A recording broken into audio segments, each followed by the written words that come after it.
Welcome to the Lentil Intervention Podcast, talking all things movement, whole food nutrition and environmental wellness with your hosts, Ben and Emma. Hello everybody and welcome to episode 9 of the Lentil Intervention Podcast. My name is Ben Adelberg, coming to you from Auckland, and from Boona is Emma Strutt. Hello there, Emma. Hi Ben, how are you going? I'm very good, thank you. Now, one of our key drivers for this podcast is to bring to you conversations that relate directly to Australia and New Zealand. Now, this episode is going to be exactly that, and we are so excited. We have already had some fantastic conversations with health experts relating to experiences directly to our two countries. We've spoken about our oceans and plastic pollution that we cause. And on this episode, Emma, what are we talking about? We are going to be talking about the Green Protein Report today, which discusses how we can go about meeting New Zealand's climate change targets by 2030 through reducing reliance on animal agriculture. Now, I always get to introduce our guests today, but we've got two phenomenal humans joining us with resumes as long as their arms, may I add. So welcome Jasmijn and Professor Andrew Knight. Thank you so much for joining us. You're quite the power couple. I won't read through these extensive resumes, and I'll just kind of open it up to you to kind of give us a little bit of a background on and where you're coming from.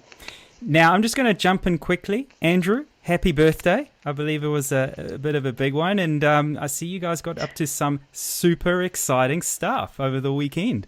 Thank you very much. It's lockdown here in the United Kingdom. So Jasmijn here very kindly turned our flat into a crazy golf course because I've been wanting to play mini golf for a long time and we can't. So she secretly did that when I was out running. And I came back and we had a fantastic time. We also went extreme kayaking. We decided to be try and kayak from Winchester, where my university is, all the way to Southampton, which is about 30 kilometres, despite having almost no skills, which became rapidly apparent when we ended up a tree and lost the river for 3 kilometres at another stage. So we had a great time. Thank you very much. It's important to get your daily exercise. We're still allowed to do that here in the United Kingdom, and the government's chief advisor took a drive to a scenic castle to test his eyesight. So we thought, to test our eyesight, this is hopefully justified. That's okay. And one of our health ministers here went mountain biking during our lockdown. So, they all seem to be leading the way with, good examples. So now, Jasmijn, we'll start with you. Tell us a little bit about yourself. Like Emma said, extensive resume with both of you, but a lot of really significant experience in, lobbying, if we call it that, to some degree. Tell us a little bit about what your background, and what you do. Yeah, thank you so much for having us.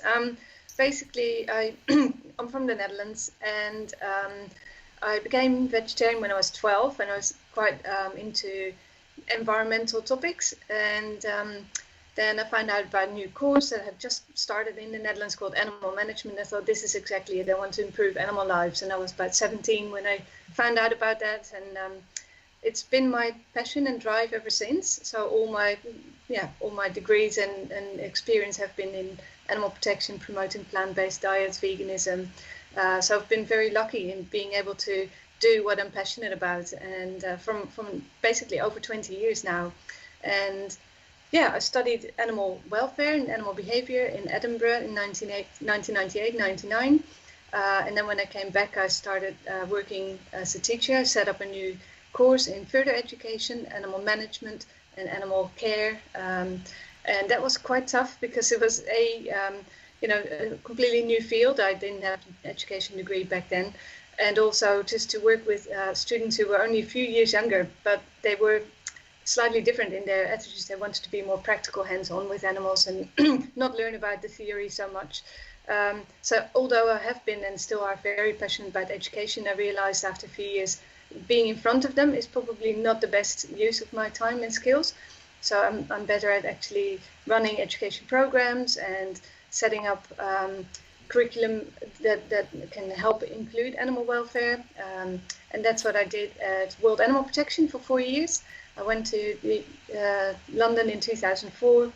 I helped introduce animal welfare in veterinary curricula and also in undergraduate courses around the world. So that was really cool for 4 years. I've done a bunch of other jobs with working equines, as I said, curriculum design, and also promoting alternatives to harmful animal use in higher education. And that's how we met, Andrew and I, about 17, 18 years ago, when he was looking for alternatives to use during his course. And I had just started my job promoting those models, CD-ROMs and mannequins and other simulations to help students learn. So this has always been a passion and of both of us. And then in 2011, I took up the position of CEO at the Vegan Society, and I'll come back to that in a moment. But that followed a period of about 4 years when I had set up a political party called Animals Count at the time, which followed the Dutch Party for the Animals. And was very excited to get involved in that and run, contest elections here in the UK.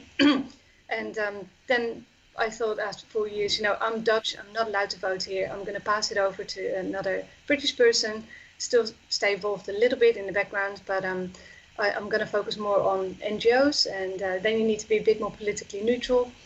So I focus on setting up better systems in the Vegan Society, improving our public reach and media outreach, which was really great. It was hard work because there was a lot to do, and we were fighting still against a lot of negative perceptions, but I think we made a lot of progress in that nearly 5 years. When I felt at that time it wasn't really worth my time to stay at the Vegan Society anymore, I wanted to spend time with Andrew. We'd been apart, moving up and down the country all the time, and also the changes in governance meant that I felt it wasn't really my place to be anymore.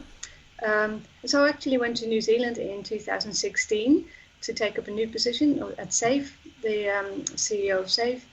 And that was great. Andrew joined me after about 8 months to come and live with me, also working at SAFE as education director.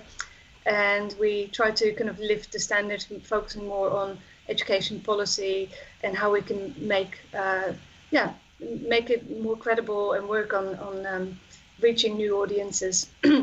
So that's what we did for about 1.5 years. And then again, Andrew had to make a choice because he was on secondment for the university. He can tell a bit more himself, but he had to make a choice, either go back to his university job or stay in New Zealand. And there was a bit more prospect here, so we decided to go back to the UK.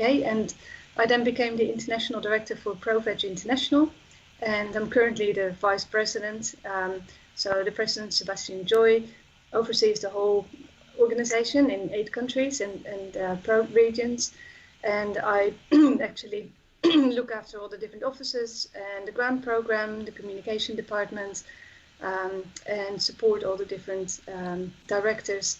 So it's a lot of work, but it's great because we're really trying to build this global movement of being pro-veg.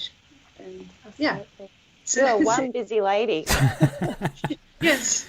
I'm tired. How do you find time to sleep? Yeah. Unbelievable. And Andrew, I look at your I sort of I don't know if I got this from your website or LinkedIn or something, but it starts off, your sort of little CV starts off with, Andrew Knight is a ridiculously busy bloke. Now, from what we've heard, you've got a lot to live up to, because what we've just heard from Jasmijn, I don't know how you match that, but it sounds like you're equally as busy. Tell us a little bit about yourself. Yeah, we have a chronic problem with work-life balance, but I am originally from Perth, West Australia, and sort of helped launch the Australian campaign against the live sheep trade in the mid-1990s.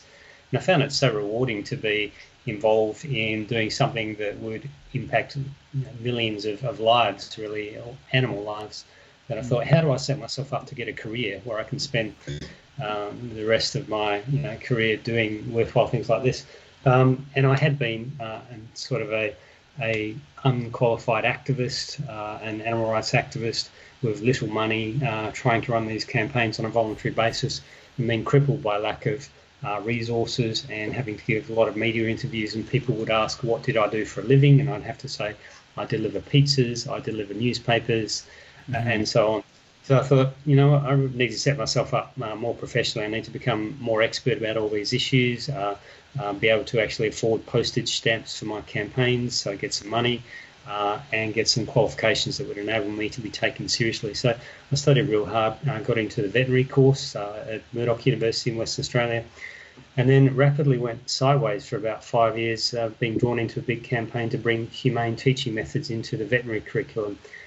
Students would traditionally learn subjects like anatomy, physiology, surgery via harming and killing animals, and we wanted to bring in humane alternatives. So that sucked enormous amounts of time, and I ended up barely passing the course, but we did actually succeed. We brought in conscientious objection policies and humane alternatives at that university, and a number of others, and indeed the numbers of animals harmed in education has drastically fallen since then, and this has gone on in other places too, including New Zealand and the US, so that's really good news.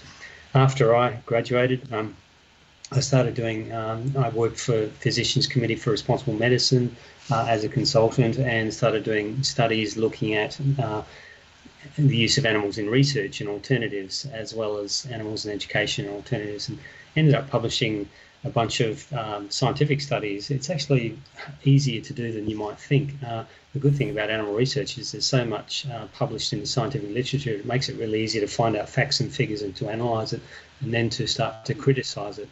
It's much easier than a subject where there isn't a lot of material in the scientific literature. So I did that, and I ended up getting a PhD doing that actually, and I also went to the UK and worked as a small animal veterinarian, part-time as a locum vet, which gave me time to be doing all this research on the side and publishing lots of scientific studies. It led to a book of mine, The Costs and Benefits of Animal Experiments.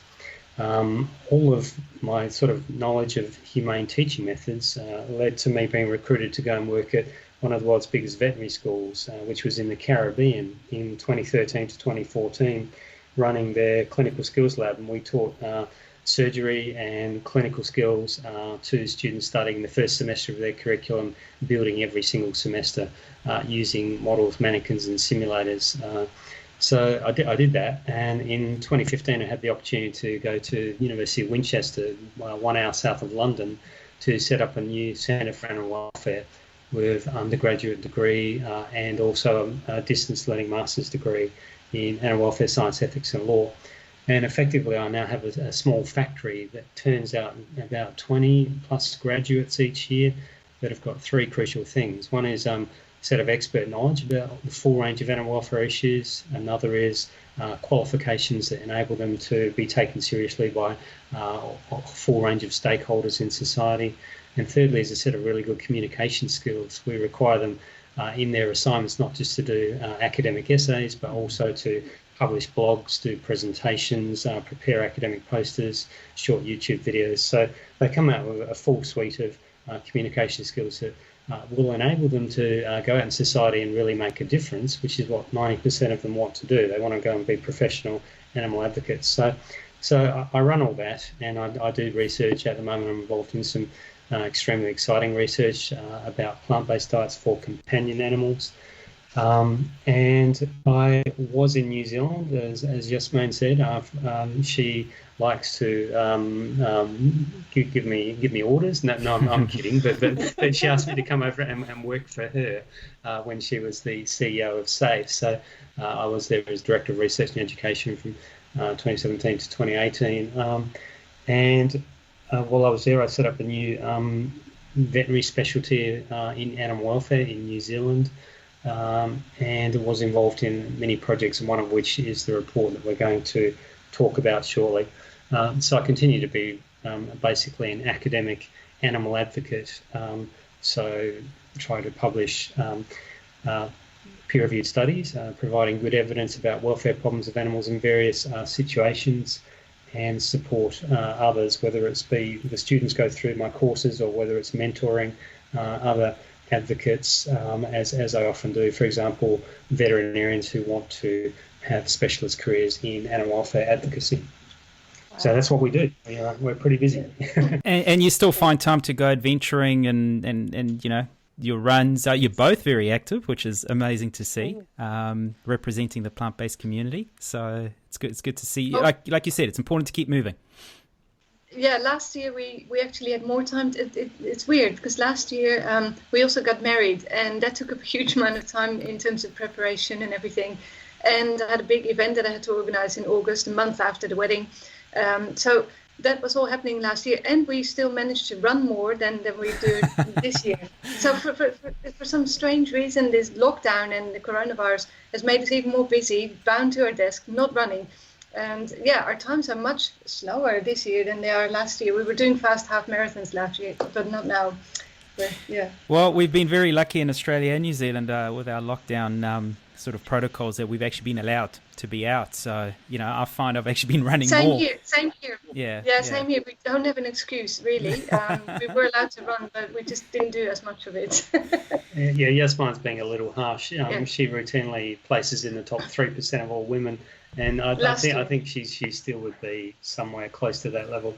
But the funny thing is that the older that we get, the faster we seem to run. We're actually breaking various records.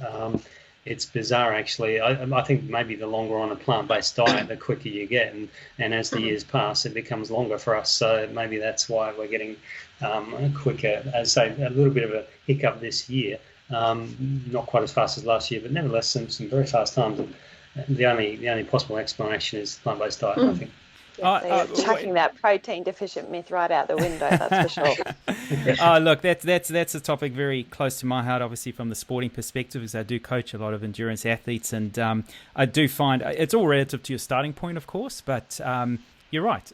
Focus on the right nutrition. You're taking the inflammatory causing foods, and you're putting more in of the anti-inflammatory and improving your recovery and training smarter. And you can get a little bit quicker to some degree, so why not? And that's brilliant. So we might have to get you guys back on when we do our sports-specific episodes, and we can talk about your escapades there. Andrew's done a lot of other exciting things, so definitely do. Yeah, he's done a lot of extreme ironing and climbed Mont Blanc, etc. So another time. Road gaining. I don't know if you've heard of that. Yes, it's quite big here in New Zealand. Yep. Yeah, so I was a road gunner once, and we used to have a lot of fun in those 24-hour endurance events around the Australian bush. Yeah, that was great fun.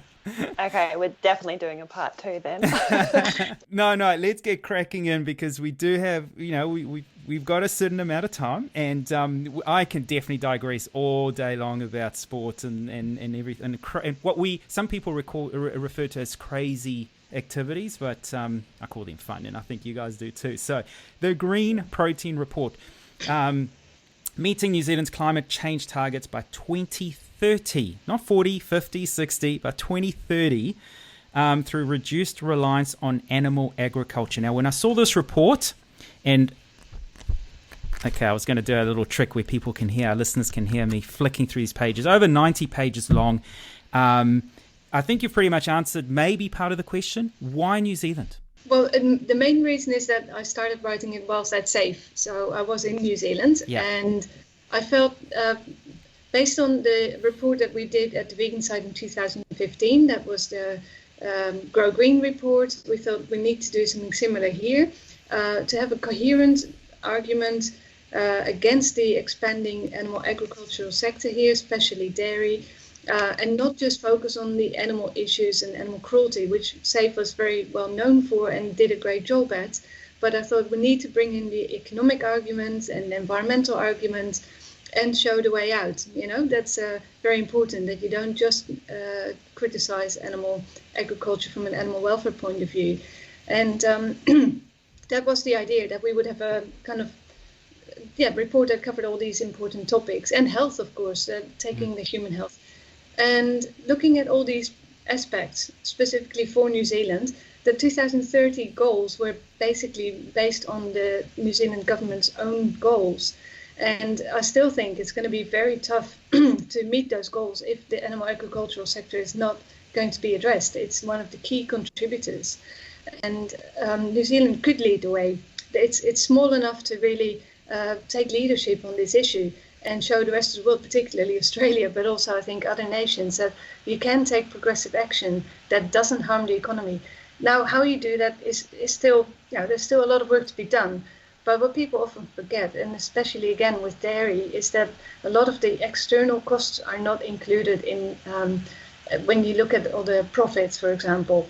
And if you were to take that into account, the cleaning up of the nitrates in the water, in the soil, and making, and dealing with the greenhouse gas emissions, then actually it could be a neutral or even a negative contribution to the economy.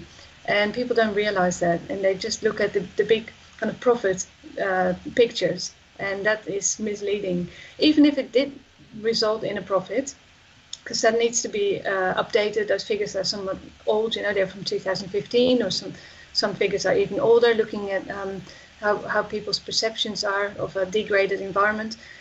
Even if it is a profit, then it's still not worth having such a damaging agricultural sector that the children and grandchildren will have to deal with one day. And we are seeing lots of animal species going extinct or being vulnerable. And we're seeing the pollution of the rivers that people care about. I just looked at another survey, more recent survey from 2018, and 80% of New Zealanders care about the pollution of waterways, fresh water, and also the oceans. So it's really close to people's heart, but they haven't necessarily made the connection. And often, actually, they are not even the ones who are not directly causing this, because 90% of the dairy is exported. And I think that's something that will come to them in terms of economic profit, but it's a profit with a sting, I would say. So this is the idea, that people start thinking about these issues, talking about potential solutions and a way out. Yeah, absolutely. And you did mention dairy multiple times there. And can we just expand on that a little bit? Because New Zealand's a little bit unique with their dairy industry being so disproportionate, like contributing to the economy and also the types of farming that's done there. And you've also got this clean, green image when you think of New Zealand, but it's actually quite a polluting industry, isn't it? Yeah, and it's funny actually that the greenness is actually quite unnatural, because it's been artificially stimulated, and there's a lot of fertilizer used to grow grass, and a lot of water extracted to irrigate the lands to grow that grass for the cows to eat and then turn into milk. But it's a very inefficient process, and surely that land could be used in much better ways that are not as water intensive and nitrogen intensive. And Dr. Mike Joy has written extensively about the nitrogen bomb. A lot of that is now in the soil, and it's going to take years and years and years to break down. It's particularly Canterbury and Waikato regions that are really polluted, and where there's such a monoculture of grass and dairy that is totally out of balance with what you normally see. Yeah. And Andrew, I've heard you speak before in a previous podcast about the dairy's impact on all of the rivers and the waterways. Yes, indeed. I think based on some of the previous studies, there are only some rivers on the west side of the South Island of New Zealand which are still considered to be unpolluted. Pretty much all of the other rivers and waterways around New Zealand are considered to be polluted. That's because of the manure runoff from dairy and other farming, and the fertilisers that have been applied. So sadly, there are bacterial levels in those rivers, and they're not particularly safe to swim in or drink from anymore, which is such a shame, because New Zealand has a reputation, and it once used to be true that it was an absolutely pristine wilderness environment. It's one of the most beautiful places in the world, and to see it being destroyed like this, essentially for the short-term profits of the dairy sector, is a real tragedy, and I think that one that many New Zealanders care about, and increasingly so.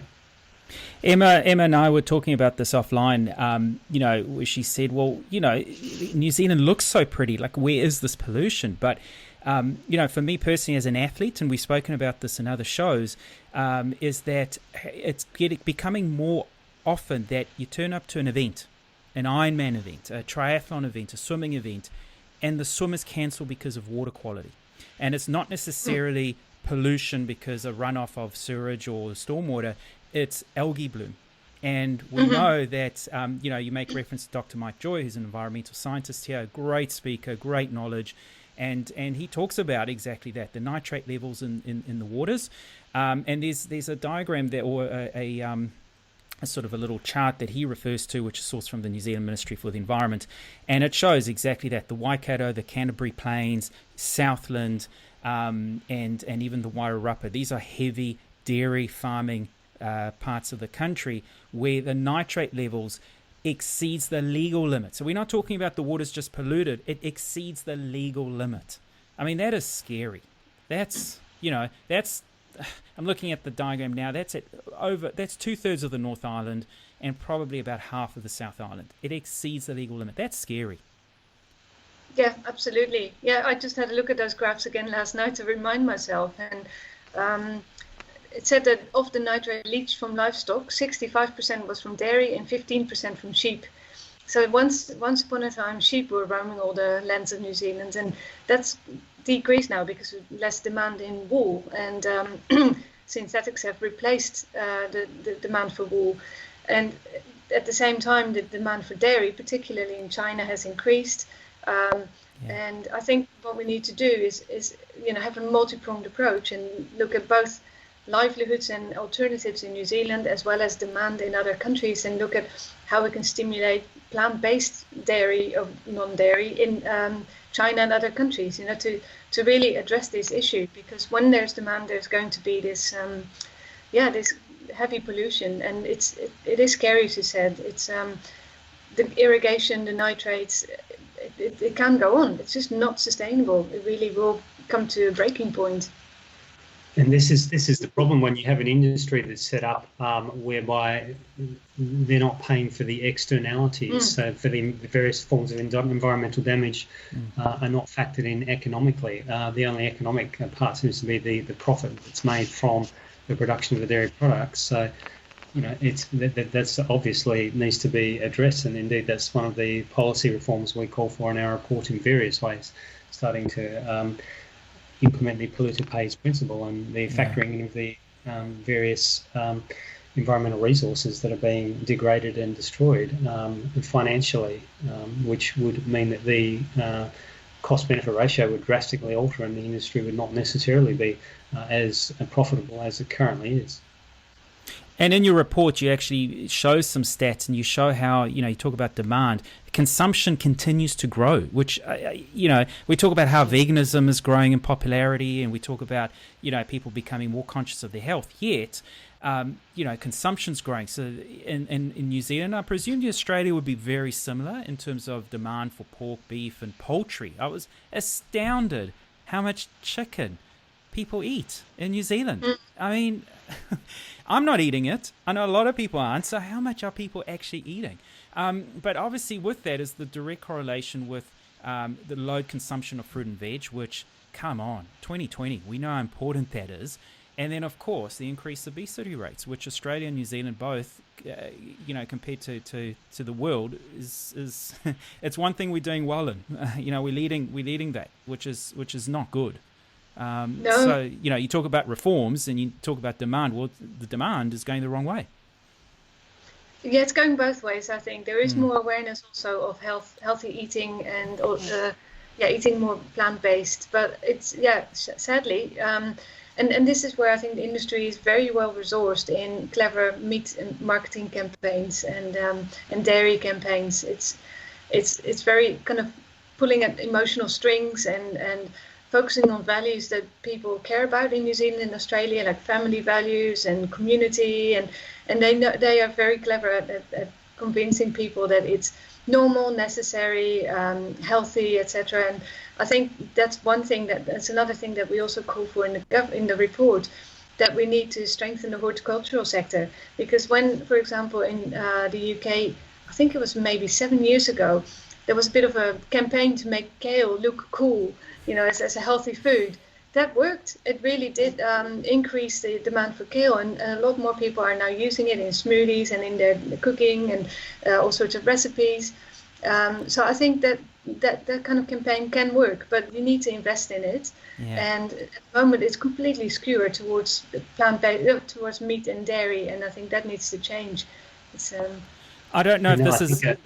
No, carry on, Andrew. I was just going to say, I think a big part of this is the rise in consumption in developing nations. Actually, there are out of the global population of roughly 7 billion people, about 3 billion are developing world consumers who are rapidly changing their lifestyles as they seek to emulate what they see as being the affluent and desirable lifestyle of wealthier westernized nations, which have a much higher consumption of animal products, including dairy. So as these societies develop, particularly in China, I was going to say, other countries, they develop the financial resources to be able to change their lifestyles in ways that they see as being desirable, which is much higher consumption of these products.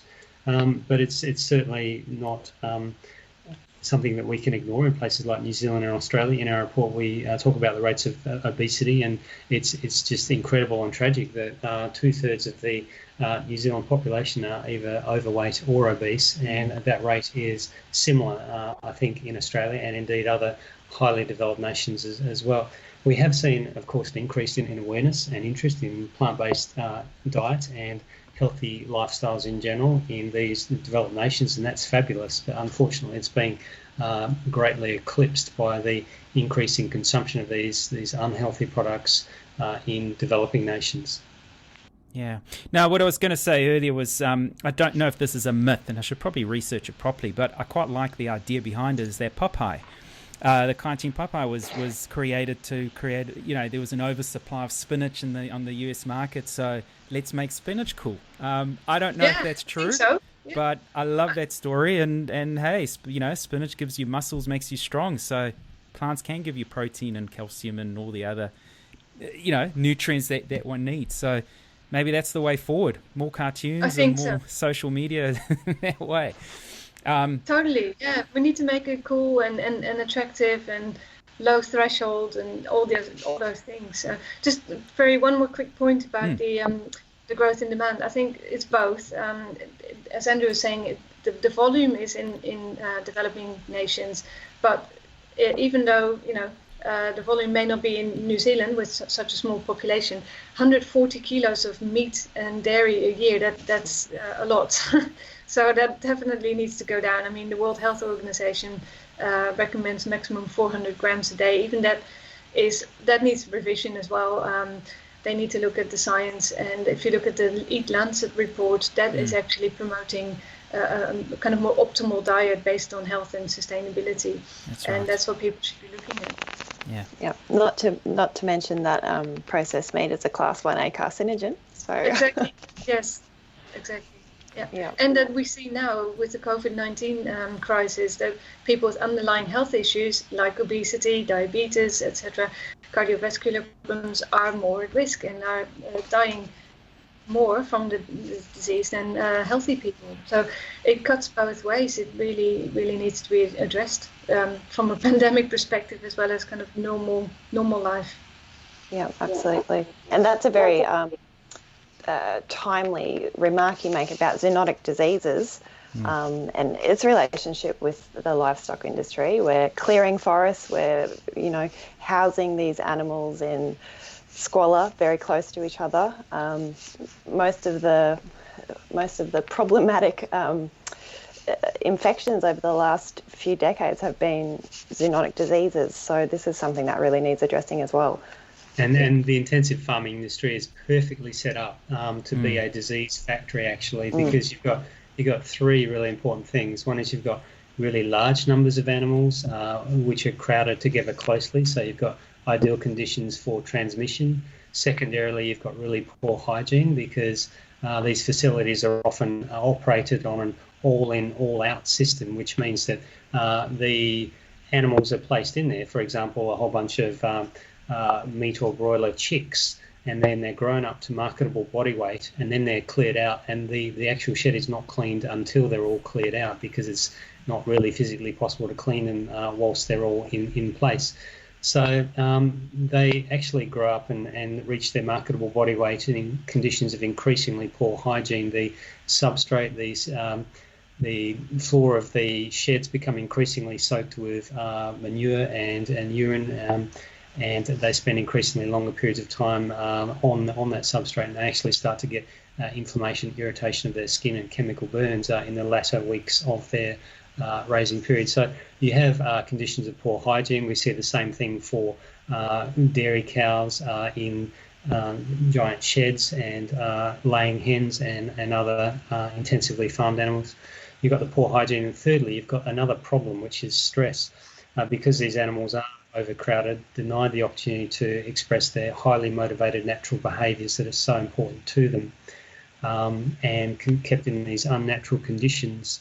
They become quite stressed. They've also been bred over many generations to be as productive as possible, whether it be in terms of milk production, egg production, or the generation of muscle mass in the sense of beef cattle or pigs, for example. So this means that a greater proportion of the animal's biological resources goes into producing these outputs, and smaller proportions available for other functions, such as maintenance of the immune system. So they get immunocompromisation or decreased competence of the immune system is caused by long-term stress. And this is an appropriate, stress in the short term, it's appropriate that bodily function should go into dealing with the stressor and not sort of background things like running the immune system. And that makes sense in the short term. It's not natural for animals to be in a stress state over a long period of time. And unfortunately, that's what the intensive farming conditions do to them. That plus the breeding for high levels of productivity mean that the immune system can become weaker. So you've got these three things. You've got very large numbers of animals crowded together, which is brilliant for transmission of disease. You've got poor hygiene, and you've got stress weakening the immune system. So you've got basically this giant factory for disease transmission. And on top of that, we feed them low levels of antibiotics to try to suppress the diseases that they would otherwise succumb to, and sometimes to encourage the promotion of growth as well, because sometimes these antibiotics can be growth promoters. This means that because the antibiotics are in the environment sort of constantly at low levels, they're not at high enough levels to actually kill all of a certain type of bacteria. They'll just kill the vulnerable bacteria, and they'll leave the resistant bacteria alive. Now, the life cycle of bacteria is really short. E. coli, for example, is about 20 minutes. So within just a couple of days, you can go through many, many generations, and you can get a population of bacteria which has become completely resistant to an antibiotic, because the vulnerable ones have all been killed. The tougher, more resistant ones have lived and reproduced themselves and replaced the population. So we have these populations of bacteria becoming increasingly resistant to antibiotics because they're being greatly overused in the farming system. And on top of all of that, we know that around about 3/4 of new and emerging human diseases are coming from wild animal populations, actually. So this is where the concern arises about things like the bushmeat trade and the intensive farming of wild animal species such as pangolins in places like China. And it's thought that HIV probably came from the bushmeat trade in Africa, where local people who are living in relative poverty have been naturally trying to supplement their diets, and also find profitable animals in the jungle to be able to sell in markets. And they butcher those animals after killing them. There's a lot of diseases and viruses in wild animal populations, as we know, with coronavirus and simian immunodeficiency virus, or SIV, which is the primate version of HIV. Many other diseases circulating in wild animal populations. When these animals are butchered, it releases bodily fluids. It's not uncommon for the people using those knives to sustain injuries, cuts to their skin. That's a breakdown in the skin barrier to external viruses and pathogens. They can cross over into the people's bloodstreams or into their mucous membranes, their mouths, their eyes, through splashes. And it's thought that that's how SIV crossed into people in Africa from the bushmeat trade. And now we've had similar concerns about coronavirus. So animal farming and the trade in wild animals is a complete nightmare in terms of disease potential. in the modern world, of course, we now also have the ability for people to circulate around the globe incredibly quickly, which has obviously only been a very recent phenomenon. So now we have all of this going on. So if there's a problem anywhere in the world, there's the potential for it to very quickly spread anywhere else. So we've got this perfect storm, really, of factors which enable pandemics arising from animal populations. And we've been relatively lucky with coronavirus because it's highly infectious, which is a major problem, but it's also relatively benign. A lot of the other ones out there in the wild animal populations are a whole lot more lethal than coronavirus actually is. So we really need to acknowledge the terrible suffering that this is causing many people who are affected, but also take it as a wake-up call and a warning, and be thankful that it wasn't something a whole lot more lethal, and take the necessary steps to try to stop this from happening in the future, I think. Well, this is actually a perfect summary of ProVeg new report that's coming out in a few weeks. You haven't even read it, but that's exactly everything I'm saying, except for one or two more things, which is that we are also, it is important to have a variety of species in natural areas. Biodiversity is really important because that keeps the natural infection rate low. But when we clear the forest for growing crops for livestock or other types of purposes like clearing the timber, whatever, we come into contact, humans, with wild animals, and those contact points weren't there before. And also, if we clear all those species out, then there are fewer species or hosts to go to for viruses, so they are more easily adapting to other hosts, and including humans. So that's additional to what you were saying, and that's exactly what is going to be in our next report, a very scientific report, even more so than this green protein report. And we are hoping to influence a lot of policy and decision makers, because that hasn't been acknowledged enough in pandemic preparedness planning. Everyone's talking about, we need to be better prepared and have more PPE, and we need to have better hospital plans. And no, that's kind of dealing with the inevitable. We can address the root cause, and we should address the root cause. Yeah, so, it's a term that we refer to sometimes, and that if the tap is on, the sink's overflowing. Are you going to get a mop and a bucket and keep mopping up the floor, or are you going to go and switch the tap off? You're going to go to the source of the problem, and it's exactly what you say. Yes, more PPE. Well, I still don't want it around me, so let's go to the source of the problem, and like you say, the education, the change of our habits and the way we live, the way we operate, and that's, now you talk about the impact on biodiversity, but also, the land clearing, the water use that's required for this intensive farming. I mean, that's also, that's, we hear about in the Amazon, we hear about in Southeast Asia, we're losing, species of the flora and fauna, and that's important, because there's a whole, I won't call it a pyramid system, but there's a whole cycle, of how one living organism impacts the next, which impacts the next, and so on. And once you start taking a component of that out, you're messing up the whole cycle. And then you get more parasites here because nothing's eating them, or there's more, we're throwing the whole imbalance out. And these are ecosystem services that we all depend upon to survive on Earth. Yeah. And you're right about this biodiversity loss. The rate of extinctions of the various taxonomic groups, whether they be birds, reptiles, mammals, amphibians, and fish, amongst the vertebrates, is somewhere between about 10 to 100 times background rates, and we are now living through the 6th mass extinction event since fossil records began.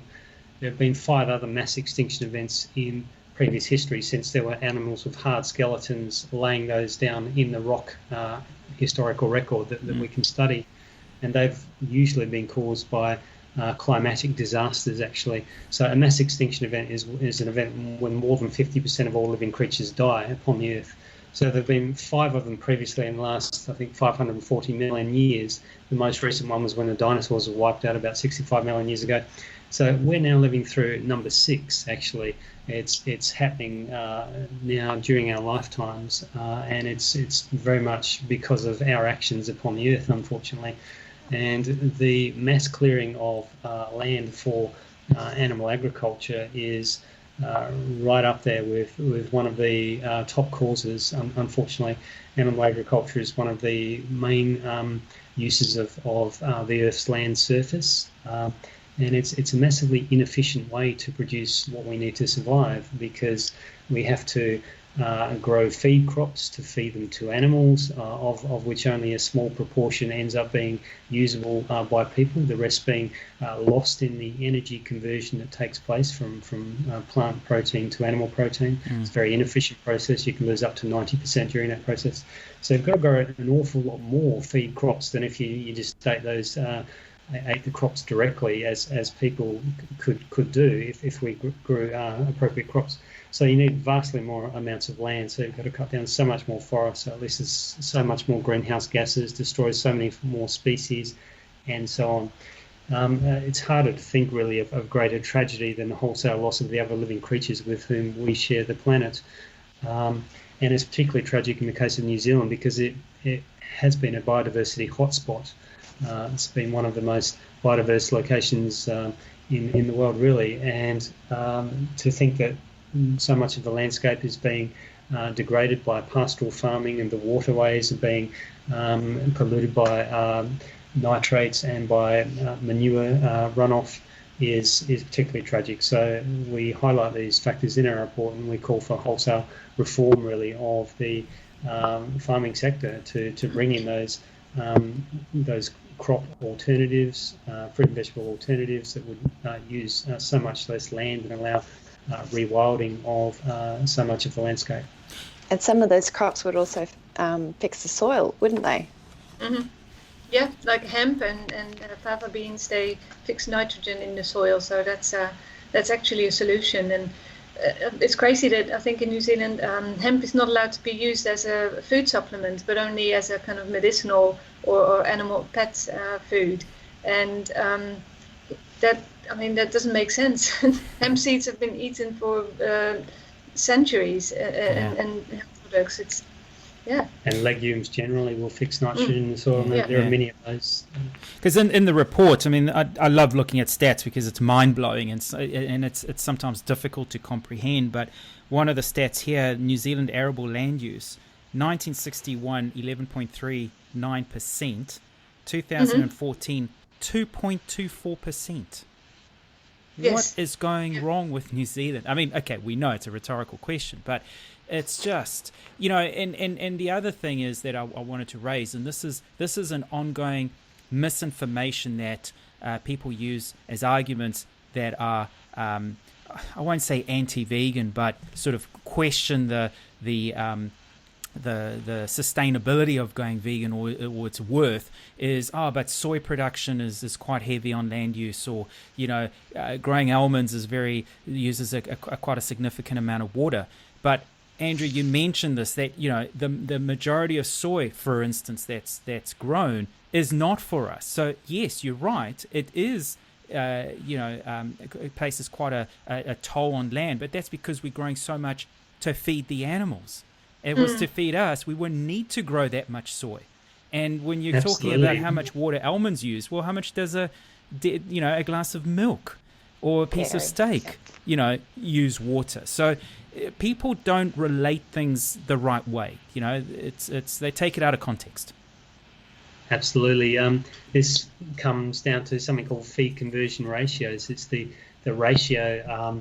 For example, it can take up to 10 kilograms of plant protein to produce a single kilogram of animal protein in the case of beef, and the number might be 5-1 in the case of pork. It might be something like 7 or 6 in the case of lamb. It gets down to something like around about 3 in the case of chicken, 2 in case of fish, which is the most efficient. but still you're losing half in the case of fish, and you're losing 90% in the case of beef. So these are all feed conversion ratios. You never get 1-to-1. You might get 2-to-1 or 3 to 4 to 5-to-1. You never get 1-to-1, which would be no loss of energy.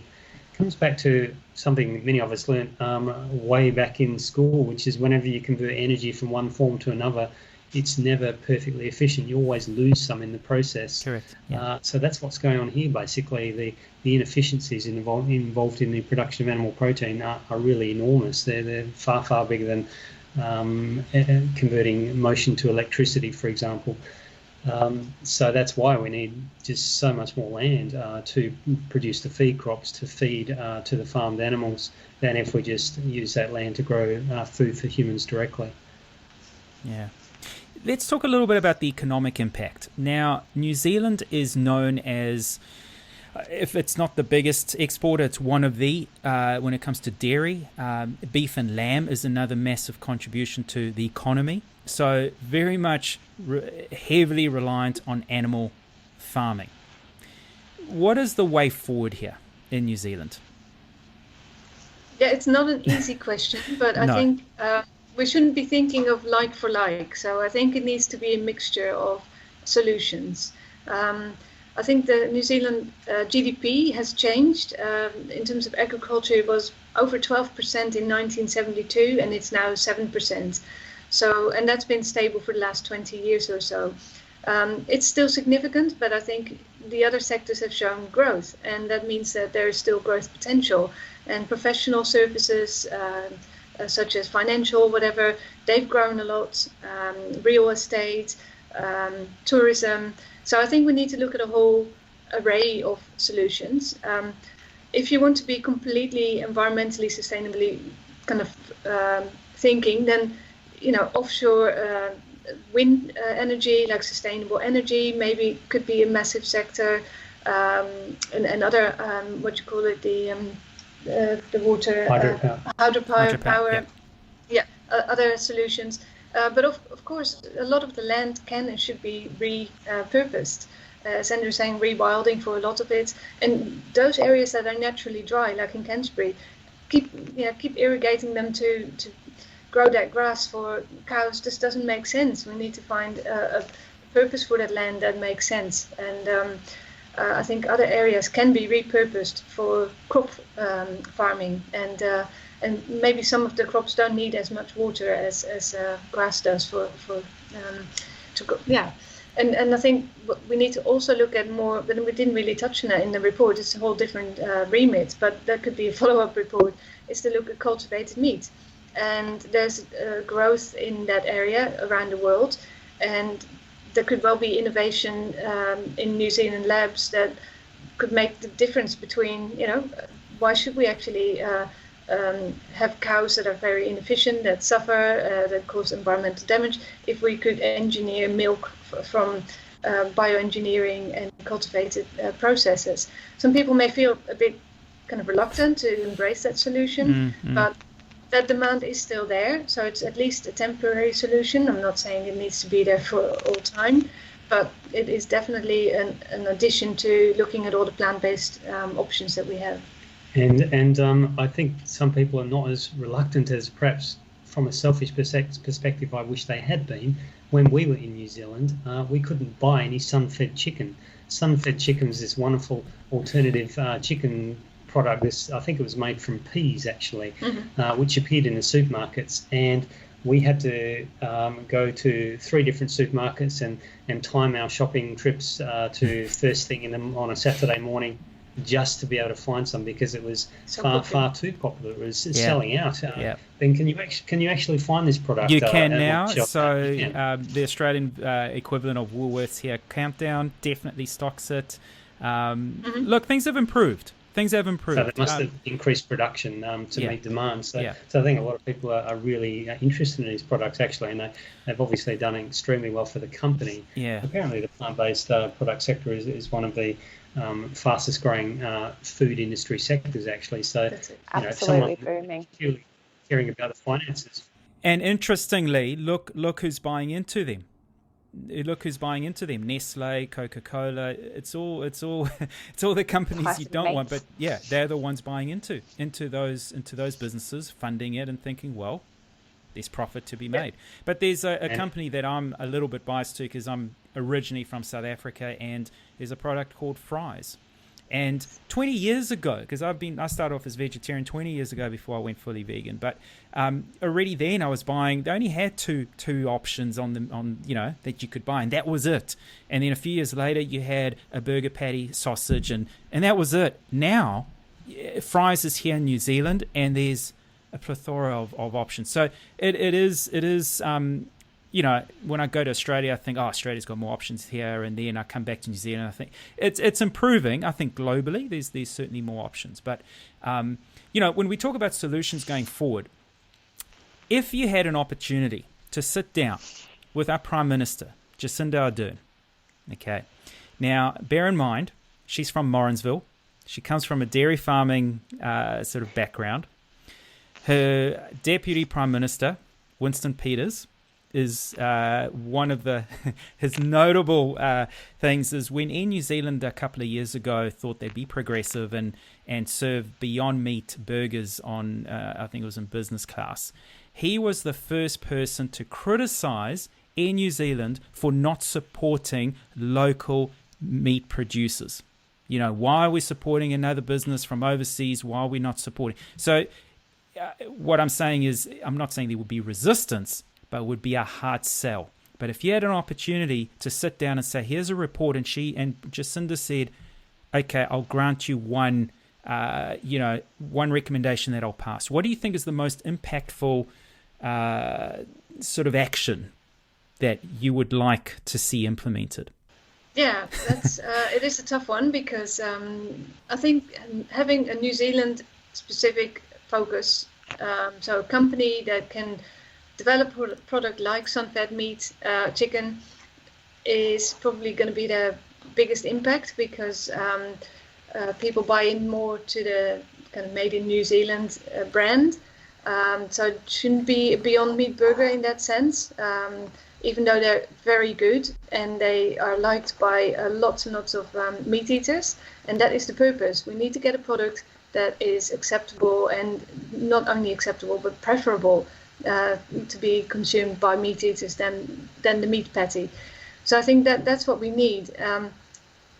We need investment in that kind of replacement product. And when people taste it and like the taste, I think that makes all the difference. The price point is also important. We need to keep the price down. People are not going to pay. The Beyond Meat burgers here in the UK are also more expensive than the meat burgers. Yeah. So it's not as accessible as meat, unfortunately. That is something we need to address. I would say also try to connect with the farming community, acknowledge the contribution that sector's made to New Zealand's development. It has been one of New Zealand's biggest financial sectors, and it has contributed a lot to the economy in the past. But also note that whilst we're grateful for the contribution that they've made, note that we're moving to the future now. It's time for New Zealand to address some of the very severe problems that have been mounting up, whether it be the rates of obesity and overweightness and associated public health problems, whether it be the wholesale destruction of species and biodiversity across New Zealand because of clearing of land for pastoral farming and the pollution of the waterways. Whether it be the greenhouse gas productions as well, and the quite serious animal welfare problems that exist across the farming of all major farm species within New Zealand. So I'd say that it's important to know that clearly we can't just carry on with business as normal as we have been, because these problems sadly have been piling up and are now really threatening New Zealand's public health, environmentally pristine image, and of course animal welfare that people increasingly care about.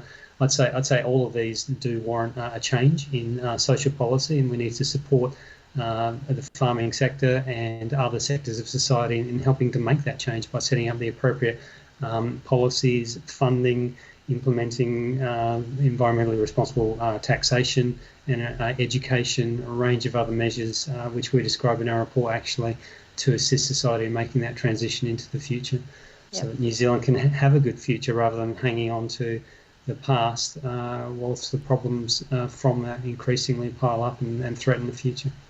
I think that's a really important point to touch on is the farmers do need support because it will be a radical shift, but ultimately this will be helping them move to a more sustainable business model, which would allow them to do this for longer.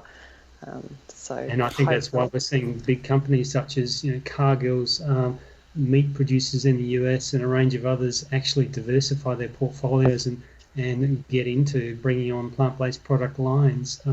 If these people want to have a future that's also in keeping with probably the ethics and values that many of them do have, their concern for the environment and so on, then they need, I think, to be making that change and be supported in making that change. Andrew, you've touched on a very important point about supporting and educating and so on the farmers, because one thing that I don't believe it's the right approach, and thankfully hasn't been happening in New Zealand that I'm aware of, but I know in Australia, and Emma can probably add to this, there are activists that go and invade farms and in some respect to the extreme of threatening or stealing livestock and so on, and that's, to me, that's not being proactive. And what this report is showing is, and this is what I love about this report, is it's about solutions. Right, it's you've actually got tangible. Okay, we acknowledge this is where we are. We acknowledge, like you say, the contribution that farmers make to job creation and GDP and et cetera. But let's move in a direction that's more ethical, more sustainable, and better for our future. And that's where, like you said, the education, the support, the tools.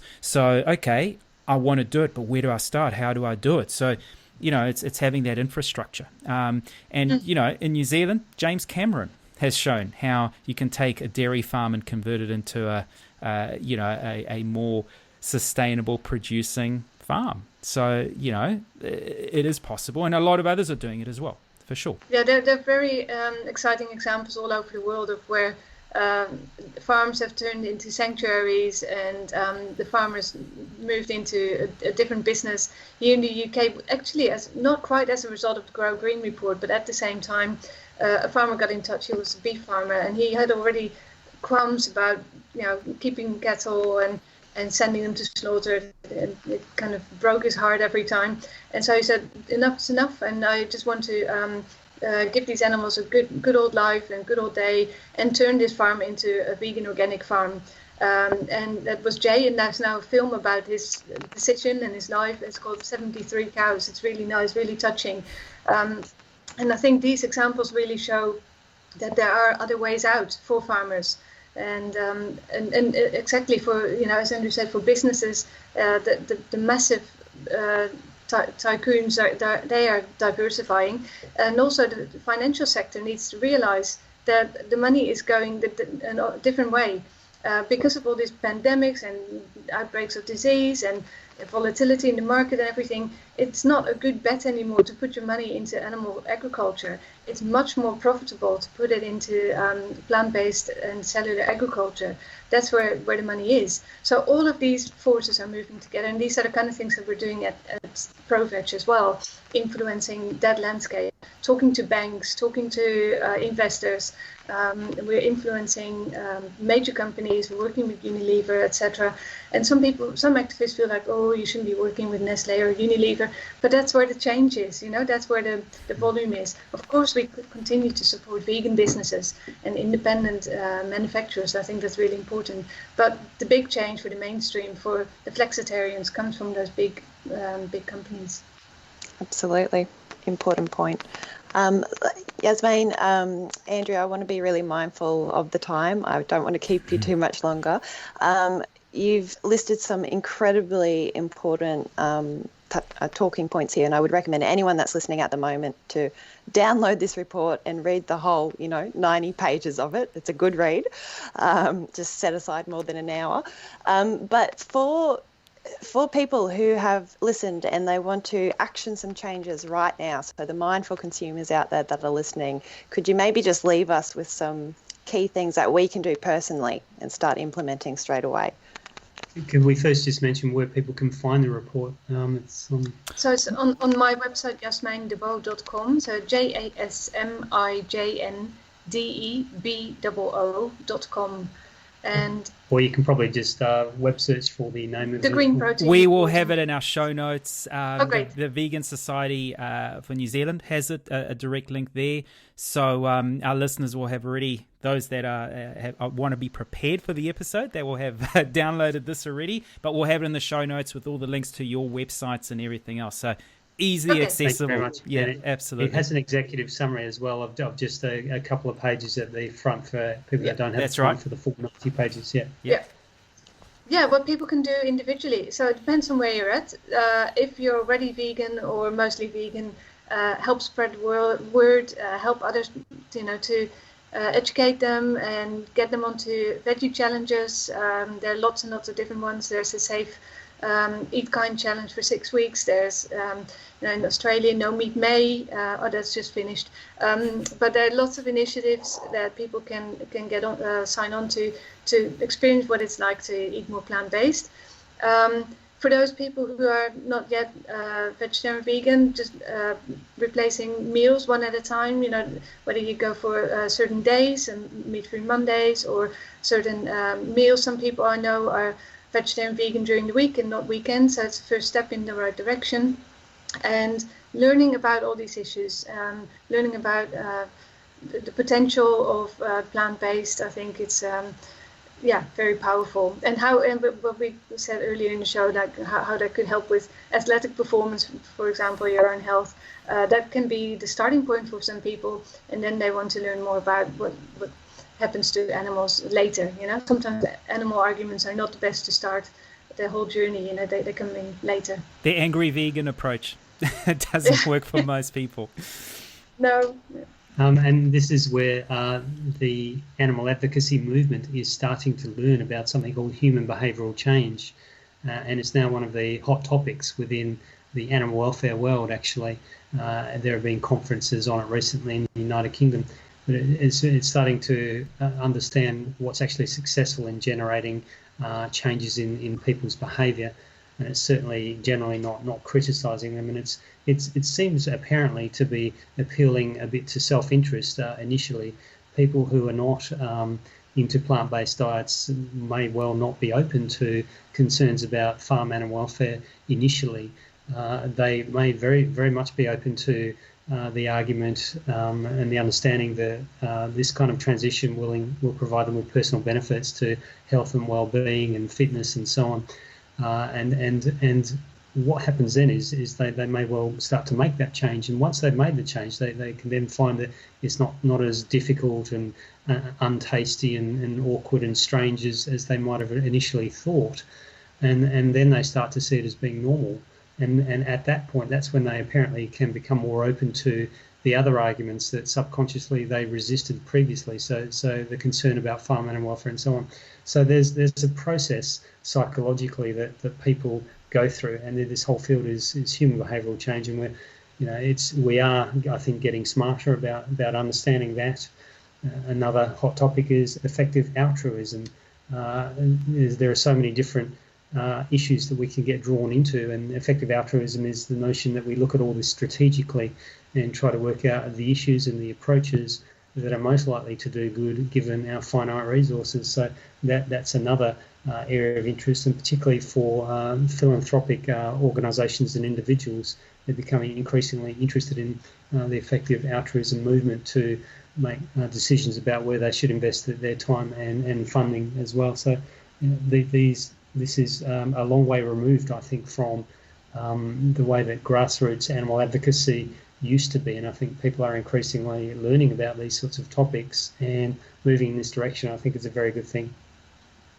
Well, there's no excuse. It doesn't matter what stage we are at. There is absolutely something we can contribute to make an even bigger change in the right direction. And to our listeners, we've gone on about it, but really download this report.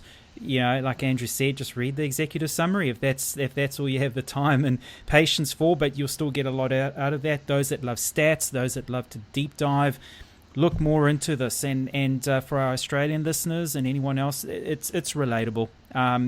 Maybe ignore the specific figures, but the concept is the message is the same. So we really do need to change our behaviour. So Jasmijn, Andrew, it's been an absolute delight. Thank you so much. It's the start of the day for yourselves. So thank you so much for sort of giving us up your breakfast time. And we really, we know our listeners will certainly get a lot out of this. So thank you so much for the amazing work that you do. And we certainly hope to touch base again. Maybe talk a little bit more about your sporting endeavours. Sounds Looking good. forward to Thanks part so two. much. Thank you. Yeah. Thanks for having us. It's been nice to hear some Australian and New Zealand accents again. We don't hear too much of that in this part of the world. Thank you. No. Thank you. It's been great. So before we go, Andrew, you've got some exciting research that you're actually undertaking at the moment. Absolutely. Within the human space, there have been many studies looking at the health of people living on plant-based diets and comparing them to those of meat eaters. Within the animal space, there are almost none of these. And of course, I'm a veterinarian. I've got a particular interest in plant-based and alternate diets for cats and dogs, actually. So what I'm doing now is I'm actually running a very large-scale survey of people where it asks people about the health status of their cats and dogs, what kind of diets they feed them on, and about a range of behavioural indicators which should indicate how happy the animals are to eat plant-based diets, meat-based diets, or whatever it is that they're being fed. So this survey takes people about 5 to 10 minutes to actually do. It's going to provide crucial information. I've had nearly 1,000 people participate so far, hoping for a few thousand in the next couple of months, actually. And then I'll close the survey and analyse the results and publish the report. But it's going to be really interesting to find out which of the diets that make cats and dogs healthiest and happiest as well. So I'd love it if anyone that's got a cat or a dog could please consider spending 5 or 10 minutes helping find this crucial information out by participating in this online survey. Absolutely, and we'll make sure we include the links to these surveys in our show notes, so please be sure to go to our Facebook page, look Emma and I up on our respective social media links. It'll be on our respective websites as well, so look up our show notes for this episode and you'll find the links to this survey. Looking forward to the results, Andrew. Thanks very much indeed. Thank you for listening to the Lentil Intervention podcast. If you found this interesting, make sure you subscribe and share it with your friends.